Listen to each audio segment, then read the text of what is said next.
You're listening to Beyond Technique, the podcast that empowers photographers to bring their businesses to the next level. Hello, and welcome to Beyond Technique, the podcast that empowers photographers to bring their businesses to the next level. Brought to you by Platypod, Photofocus, and Skip Cohen University. This is Shamira Young, and I am joined by my co-host, Skip Cohen. Skip, how are you? Hey, Shamira, how are you? I am wonderful. How are you? Good. I am excited about today's podcast because this is something that we don't do very often. But right now, there's so much potential for photographers to have an unbelievably strong fourth quarter with the holiday season coming up, that it just seems like such a neat idea for you and I just to riff back and forth on so many ideas, of which some of them are mine, some of them are yours, some of them are photographers that we've talked to because we do keep in touch with hundreds of photographers all the time.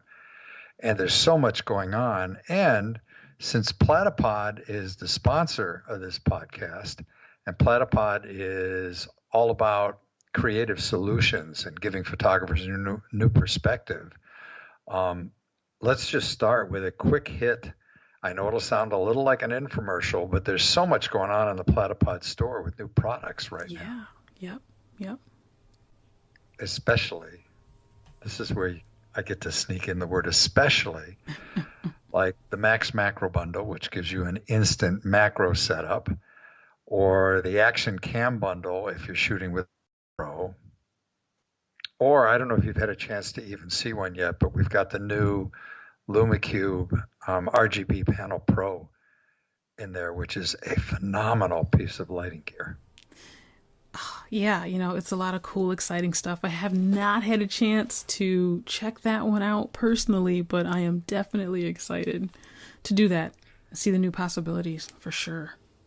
Yeah, well, the whole idea is giving photographers new ways to be creative and a new perspective. So how about if you and I just riff back and forth on ideas for this holiday season? You want to start or you want me to start? You can kick it off. Well, let's hit on one of the good things the pandemic brought us, which is a renewed sense of family. If you think about what happened in your own house over the last year and a half, and even though we seem to be, well, it's questionable whether we're out of the pandemic or back into a second round or whatever, it doesn't make any difference. Over the last year, families got closer. And if you think about what grandma has missed the most, it's her family. That makes a family portrait session an ideal holiday product this year. What do you think?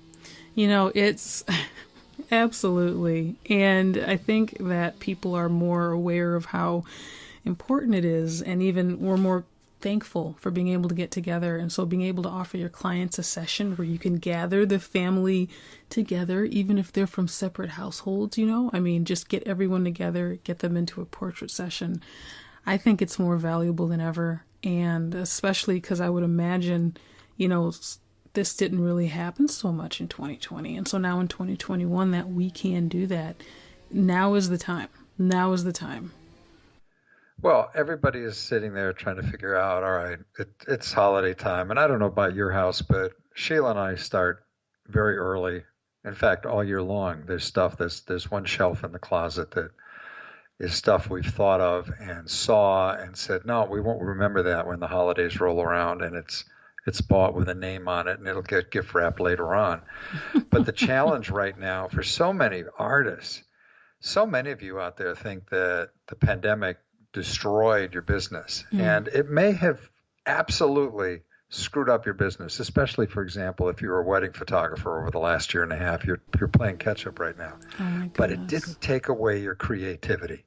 It didn't take away the consumer demand for memory-making moments, and it didn't take away all the cool things you can do that are out there because technology hasn't stood still. Let's jump over to another idea, and this is where everybody's blog comes in, right? Yep. You guys are like farmers out there planting crops. You have to plant the seeds of ideas. And being able to do a blog series that talks about ideas this holiday season, that talks about prints. Don't forget canvas. I don't know about your friends, Shamira, but ours are always amazed when they're in our house and they see a couple of canvas prints here because they've never seen them before. And yet all of us in the industry, canvas, it's been around for 20 years. Mm-hmm. Mm-hmm. Yeah, and it's kind of cool because in a way, I love your blog series idea because in a way you're kind of setting yourself up as the community photo expert, right? You want people in your community to turn to you in your blog for photo tips. And I mean, this pays off down the line, whether they, in the short term, if they use your tips to say, take better photos of their family during the holidays, or further down the line, it will increase the chances of them coming to you for professional photos down the line and professional portraits because they want to turn to that community expert. Not to mention, it's just a great way to stay front of mind with the people in your community. Well, I mean, Shamira, think of how many things you do automatically when you've got a camera in your hand and you're over at the hospital doing a headshot session or you're capturing editorial kind of work that they're going to use. Mm-hmm. There are things you do every day that you could break down and put into a half dozen different blog posts to help your clients take better pictures through the holidays. It becomes great content. And it doesn't matter if they're shooting with a real camera or a cell phone. Right. Yep. For sure. Yeah. So use your blog, plant ideas, call your lab and say, hey, what's new? And then be able to take some of those products and share them with your readership. Yeah. Which leads me to one that is definitely in your expertise. Let's talk about the open house you did a few years back. Oh my goodness. I could go on and on about that, but I will keep it short. So the open house that I did, it was years ago, 4 or 5 years ago, a handful of years ago. I had just moved to the city of Port Huron, and I needed a way to get to know the community. I wanted the community to get to know me as well, because it's a two-way street, right? I also did not have a photo studio, so I was just rebranding my photo business and kind of shifting things towards headshots and working with businesses. But this idea absolutely works for family portraiture as well. I had an open house, which I called on the invite, I called it a portrait party. I wanted it to be fun, something that people can enjoy. And I partnered up with the local co-working space because I didn't have a studio, and I threw a portrait party for the community. I hyped it up in advance to get people excited. I sent out an email series telling them what to expect. There was food. We even had music. Just played over the speakers, but still, that made a difference. And it was a great way to get my business out in the community. It filled my portfolio with images that I needed as well. People were excited. The co-working space that I worked with, their clients were my clients were their target clients as well. So they were more than happy to host the event at their space. And it was just a great way to kick off kind of branding my business and starting my business in the community. Now, with that said, even if you have already lived in your city, obviously, for a number of years, if you just want to give your business a kick of excitement to really get your name out in the community, if you have not done so as much as you should have, this is a great way to do it. And to just generate buzz. Not to mention the number of gigs I got after that headshot party. So the party focused on headshots. But after the fact, some people were like, hey, we want you to come to our business and take more headshots of our employees, or we want you to take group employee shots or photos of our building. It was just a springboard to build momentum for my business and to get more gigs. Does that make sense? It makes total sense. In fact, what made even more sense to me was the fact that you filmed all of this and then edited it down into a great video that's on your website. It was just a marketing piece. Oh, that was all of 1 minute long. And I have to mention, by the way, with that, I did not realize how much of a punch that would pack. So we posted it up online, and people who were not able to attend kind of felt like they were there when they looked at the video. And then I started getting requests for portraits from people who didn't even show up to the event. They just looked at the video. And the video was very simple to set up, by the way. I mean, I hired an assistant and just told her, take video, document the evening, also take some still images as well, and just do your thing. I told her, don't bug me. I'll be interacting with people, and that's what I wanted in the video anyway. So it was great. Well, what I loved most about it is the underlying, I guess you'd call it the subtitle here, which is how to do an open house when you don't have a house. I mean, seriously, Yes. everybody. So at least half the industry in the portrait social categories are artists that work out of their homes. Yes. And you don't have a big fancy studio to entertain in, but that doesn't mean that you can't show your creativity, and you can tie it in with a rent-a-space kind of place. You can tie it in with a restaurant. Mm-hmm. The other thing that I think would be great, I mean, I'm betting that if you were going to do another one this holiday season, you'd partner up with another vendor. Yes. And that makes it so much, it makes it more fun. Marketing wise, it makes it easier as well, because you then don't have to do all the work to market your event, because that vendor has skin in the game. And they obviously want people coming into their space. And so chances are they will help you market. Partnering up with another business, restaurant, like you mentioned, co-working space, I would say is absolutely the way to go. Also, before I forget, because I meant to mention, because we're talking kind of about partnering up with people in the community. If you're able to partner up with a nonprofit in your community that you believe in, that really brings your open house / portrait party up to the next level. The second or third portrait party that I did, I had partnered up with a wonderful organization here in the community that focused on women, and they actually did so much of the marketing for me that, I mean, I did some, but I only had to do very little, because they were going to get some proceeds from the event. And so they had 12 to 15 people lined up for me, ready to go to get their headshots.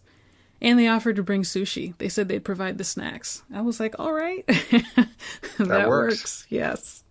Well, since we're talking about partners, let's talk about partnerships and so many other things you could be doing right now. Mm-hmm. As we go into the holiday season, think of logical connections between other, I don't want to say they're non-competing, because in a way everybody is competing for the consumer dollar right now, but they're not competing directly with you as necessarily as another studio that does the exact same kind of work you do. So that means that you put together a portrait artist together with a florist and maybe a venue.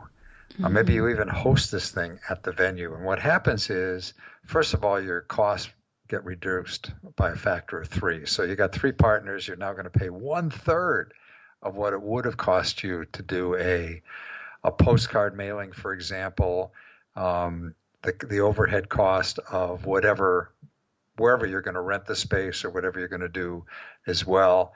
But the other thing that happens that's incredible is that your other partners, you all become ambassadors for each other. Mm-hmm. So you're all working together. And if, for example, you took a restaurant, a florist, and a photographer, and all of you did an open house together, and you could also tie it in with the benefit of a nonprofit in the community. Mm-hmm. Now everybody's jumped in, and you're raising awareness, and that leads right over into community involvement. But partnerships, everybody out there listening now, stop thinking that you've got to do everything alone. Well, we're kind of, I feel like especially with everything that's gone on in the last year and a half, we're all in this together. And especially businesses, because a lot of businesses are struggling. And I think now it's more important than ever that we partner up together, because we are not, like you said, we shouldn't think of ourselves as being alone or an island unto ourselves. And so I would think that businesses these days would be even more eager to partner up with you because it benefits everybody.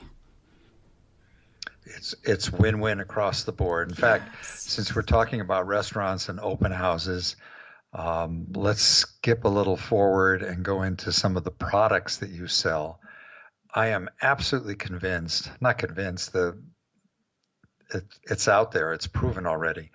There are so many restaurants that have had to deal with not having any photography of their food. If you think about it, most restaurants, if they were regular sit down, family dinner kind of places or something a little more upscale, they didn't have pictures of their food. And suddenly they're running a website and they're offering carryout because they don't have inside seating set up the way the community is comfortable with in terms of the pandemic and social distancing. In addition to that, I know down here in Sarasota, we've got a lot of restaurants that didn't offer outside seating. And suddenly in the alley down the side of the building, which is nothing but concrete block, they've got tables set up and they put a few umbrellas, but there's an opportunity for outdoor photography. And this is where, and I don't get paid for this, this is where I talk about Bay Photo and their Performance EXT metal prints. And there are other labs that have metal prints as well, but doing outdoor metal prints gives you another way to approach the restaurant industry because they all need photographs. And as long as we're talking about food and food photography, that's another fun thing that's going on right now at Platypod because we've got some new products, new bundles in there that are ideal for food photography. Also real estate because Platypod lets you get back into corners and be able to shoot a kitchen, for example, without losing the space that you'd normally have to try and set up a tripod because you can back right into the corner.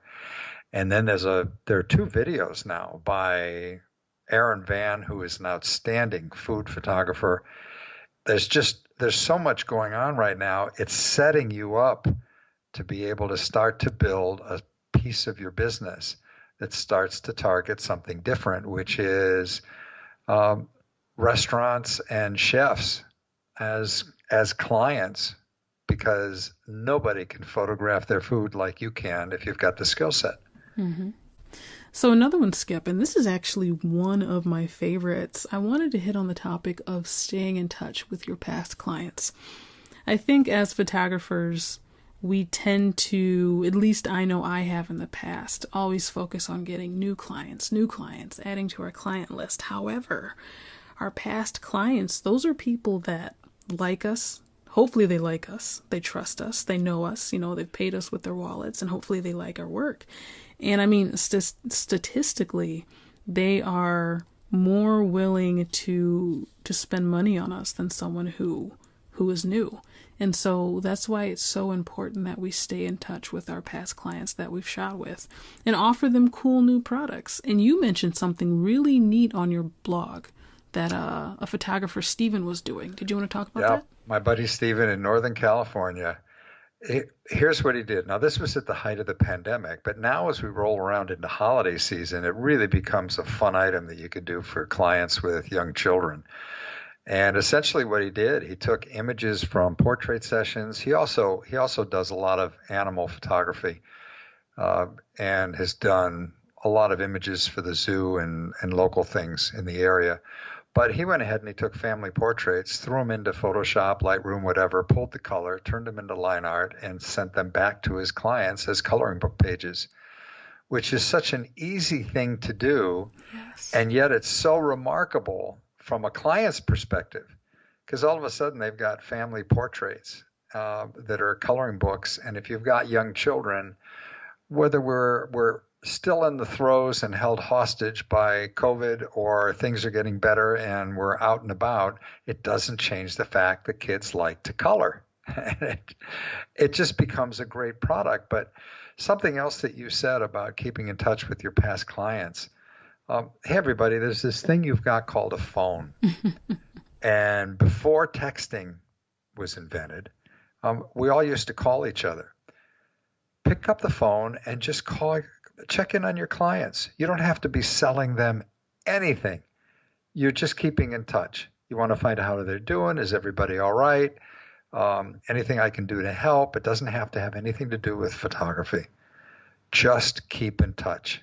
And you're right before, because everybody talks about, I've got to find new clients, and everybody forgets the gold mine they're sitting on of past clients, unless you've been a complete screw up and they hate you. and then you shouldn't be in this business anyway. But assuming everybody has past clients that loved working with you, that's what this is about right now. And that's what everybody needs. Everybody is looking for that reach out and touch someone approach, and contacting them and just letting them know you're checking in. You don't have to be selling a single thing. How is everybody? That brings to mind, I'm going to butcher the quote. Who said this? They don't care how much you know until they know how much you care. Yep. Yeah. And I don't remember whose quote it is, but it's the definition of customer service. Absolutely. Absolutely. So another one that I really liked that you mentioned on your blog, and this is especially important for someone like me who tends to be kind of not the best planner at times. You mentioned building a community calendar and keeping a calendar on your blog of upcoming community events, keeping people updated as far as things that are happening in your community. And that kind of keeps you organized as a photographer because you know what's happening in your community. But also, the people reading your blog, looking at this calendar, they see how much you are involved in the community as well. And you're not, again, I used this term earlier, an island unto yourself. And I think that's a great way for you to kind of get organized with your business moving forward. Not to mention with every event that you end up going to in your community, like here in Port Huron, we have a ton of ribbon cutting ceremonies and open houses. And it seemed like before the pandemic, we seem to have one like every other week. You can take pictures, write a paragraph or two, and share that story of what's going on in your community on your blog or even on social media. And I mean, it helps build up your reputation, but it's also helping support other businesses. And I thought that was a really cool idea. Well, the other thing that it does, Shamara, is that you become an ambassador for that nonprofit or that event, Yes. even if you're not directly involved. So you you get their information, you post it in a community calendar of here's what's coming up next month or the next 2 months. You isolate those events so that you've got links to each one of them. So somebody reads about one that I love here in Sarasota is the Alzheimer's Walk, because my mother fought Alzheimer's for many years, and Alzheimer's sadly always wins. But we got a long stretch of wonderful time with her thanks to other nonprofits here in the community that helped us through it. But the Alzheimer's Walk is one to promote. Well, if I was running a community calendar here in Sarasota, that would be one of the items up there. I would have a link to it. I'd have the dates, but then I'd also try and make it a point to go, because as a photographer, it's the perfect opportunity to get photographs for them and then to be able to share those with them. You're not asking for anything. You're just there. You're being involved. That gives them the ability to look at you and go, wow, I didn't even know that person was an ambassador for us. Mm-hmm. And then they start feeding more information to you, and it becomes a two-way street. So you're building something for the nonprofit, and they're helping you, and you in turn are passing it on to the community. And that's great, because number one, not number one, but in the top 10 of things that J. Conrad Levinson, who's the father of guerrilla marketing, wrote about years ago, the top 10 things that guerrilla marketers need to do is be active in their community, because people like buying products from companies they perceive as giving back. Yes. And it doesn't have to be with your camera all the time. You could be filling ketchup bottles at the Friday night games for the Boosters Club. It's just being involved. I love it. I got one more. Can we go you want to go in a different direction? Go for it. Sort of. All right. I actually have this coming up because I'm doing one down here. I think it's at one of the high schools or junior high schools in Northport. Do a career day. Every school over the last year has been, in fact, prior to the pandemic, every school was fighting for money. And every extracurricular activity, whether it's the yearbook or the photography club or the band, sports always seems to hold everybody's attention, which I'm a huge fan of high school sports, but at the same time, it's probably less than 1/10 of 1/10 of a % of kids that actually go on to play any kind of football or baseball or golf or soccer or tennis or something at a professional level. And yet that's where all the funding goes. Well, every school is in dire need of more support. As a photographer and an artist, talk to whoever runs the photography program at the school. I mean, I'm going down and working with the teacher whose this year's photography class is doing really well, and that's thanks to a whole bunch of point and shoot cameras. I was able to get them from Panasonic that were obsolete as models, but not obsolete in terms of functioning. And the kids are going crazy. Like, he's teaching them now how to drag the shutter and how to bring motion into your images.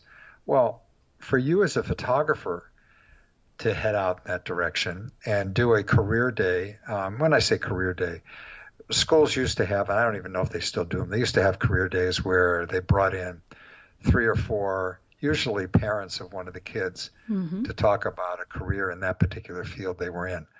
I don't know if they do that anymore, but being able to go into a school and talk about, all right, what's it mean to be in photography today? What are some of the cool things going on? Again, everybody's a photographer right now because they've got a cell phone, but imagine how much better their images would be with your expertise as a photographer, giving them ideas of what to do with those images. And who knows, one of you out there might inspire the next Mary Ellen Mark or Ansel Adams, or I don't know, I'm dating myself here on the photographers' names I'm throwing out. That's a great idea. I mean, even to an extent, some colleges do that. I know my past college, art school, they contacted me years ago to come in, not so much to talk about photography specifically, but just life after college, making a living, career as an artist, and giving advice. And I mean, it was very cool. It was very cool. So I think that's a great idea. There's such a demand for it right now because there's still plenty of schools that are doing kind of hybrid classes where half the class might still be at home online and the other half is there live. Right. And I know there's a big argument down here over masks or no masks. It doesn't change the fact that the real focal point of all of this should be, how do we help the kids in school? Yes. Period. Yes. Absolutely. Love it. Well, good stuff. We're kind of down to the wire. I want to hit you and everybody with something that I learned a long time ago. You good with that, or you want to sneak one more in? Go for it. Go for it. Go for it? Yes. All right. Years ago, back in my Polaroid days, there was a marketing motivational speaker by the name of Ed Foreman. In fact, he's still around and lives in Texas somewhere. He came in, and I will never forget the line he gave us, which is, if I can see the world through my client's eyes, then I can sell my client what my client buys. Now, somebody always says to me, well, there's no difference between that and put yourself in their shoes. I don't want to be in their shoes. If I'm in their shoes, my feet are going to hurt. If I can get inside their head and understand, and I want everybody to remember that if you're in the portrait social category, 99% of your clients are moms. It isn't dad that's calling very often and saying, you know, we really need a new family portrait. Now, that may have shifted a little bit because everybody was home together at the pandemic, but for the most part, it's a female-driven business, and it's mom, or in wedding photography, it could also be the bride. Well, you've got to think through what's in mom's head. What's she worried about right now? How do you see the world through her eyes? What's she dealing with? What makes her laugh? What's she worried about? Does it have anything to do with, has she got kids? Are the kids going to school tomorrow? Are the kids going to be home? What do I need to do to keep my family healthy? Do I mask up when I go to the supermarket or not mask up? And you've got the ability to go in there and see the world through her eyes and then turn around and give her ideas, which goes back to where we started on this, of using your blog and creating ideas for family portraits. Maybe it's a day in the life. I mean, we've got Thanksgiving coming up in another month and a half or so. And maybe it's going in and doing a day in the life shot. Now, a day in the life series doesn't mean you've got to be there all day, but maybe you're going to spend 2 hours in a family's home photographing mom and grandma and the kids working on Thanksgiving dinner, because there is an awful lot to be thankful for this year. And there is every year. But last year was kind of buried under all of us being hunkered down. In fact, just using the word hunkered down. I never used that expression prior to the pandemic. The point is that you've got so many different things that you can provide and get mom to think about. And that ties back into your blog content, into what you show on your website, projects for kids, how to take better photographs of your family this holiday season, holiday cards, video cards. It's an endless stream of products and services that you've got the ability to offer mom for, holiday season 2021. Sorry, I got on a soapbox there for a while. Didn't mean to. But... That was awesome. Yes. Well, thank you. Oh, well, it looks like we are just about out of time, but I love all of the amazing tips that we've given photographers to take advantage of the fourth quarter. It's here, already. It seems to have come up so quickly, and there's so many things we should be doing seasonality-wise. So, this has been really great. And I want to make sure and ask, as I usually do, where can folks find you online, Skip? Yeah, for this one, let's talk about my email address. It's skip@MEI500.com. And if you've got a question or you're just stuck this holiday season, write to me. Put in the subject line, need your help. That's all we need. And you'll also find everything that I write is at skipcohenuniversity.com. And I'm Skip Cohen on Facebook and Skip Cohen on Twitter. But Shamir and I always encourage everybody to write to us or call. If you've managed to get through the screen and you know my number, I answer my own phone all the time. So just call. Don't let this holiday season go by. Everybody always talks about, it'll be my luck when my ship comes in, I'll be at the airport. Well, this year when your ship comes in, be at the docks. Be there to greet it. This has the potential to be an incredible holiday season because of everything we talked about. And Shamira, where do they go to find you? Yes, they can send me an email at shamira@photofocus.com. That is my first name, CHAMIRA @photofocus.com. We love getting questions, ideas, feedback, because it shapes how we move forward with the show, who we talk to, and what we talk about. And Skip, thank you again. This was really cool. Just all these great ideas. It's fun stuff to riff on. There's so many things that people could be doing now. Yes, absolutely. You don't want to get stuck in analysis paralysis. You need to get out and do it. Do it. And we want to thank our listeners for joining us as well. Please tell your friends about this podcast, especially if they have the burning desire to improve their photography business in the fourth quarter. We look forward to having you all with us next time on Beyond Technique, brought to you by Platypod, Photofocus, and Skip Cohen University.